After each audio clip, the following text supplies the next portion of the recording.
السلام علیکم ناظرین، میں ہوں آپ کا ہوسٹ فیصل اور آپ دیکھ رہے ہیں ایم جی ٹی وی۔ ناظرین، آج ہے 1 مئی 2020 اور ہم حاضر ہیں کورونا کے تازہ ترین اعداد و شمار کے ساتھ۔ جی ناظرین، سعودی عرب میں پچھلے 24 گھنٹوں میں ٹوٹل 1344 کورونا کے کیس سامنے آئے ہیں، جن میں سے 282 ریاض میں، 237 مدینہ میں، 207 مکہ میں، 171 جبیل میں، 124 جدہ میں، دمام میں 114، بیش میں 37، خبر میں 33، طائف میں 27، دریا میں 14، حفوف میں 12، بریدہ میں 12، نعیریہ میں 9، یمبو میں 9، تبوک میں 7، الزلفی میں 6، مخوا میں 5، مزاحمیہ میں 5، راست نورہ میں 3، خرج میں 3، بقیق میں 2، حائل میں 2، بلجرشی میں 1، کنفدہ میں 1، عرعر میں 1، رفع میں 1 اور ساجر میں بھی 1 کیس سامنے آیا ہے۔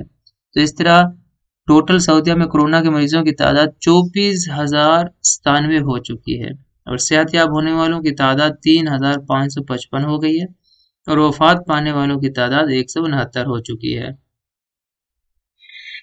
یہ ناظرین، مزید تازہ ترین خبروں کے لیے ہمارے چینل کو سبسکرائب کریں اور ساتھ گھنٹی کے بٹن کو دباتے جائیں تاکہ ہر آنے والی ویڈیو کا آپ کو پر وقت پتہ چلتا رہے۔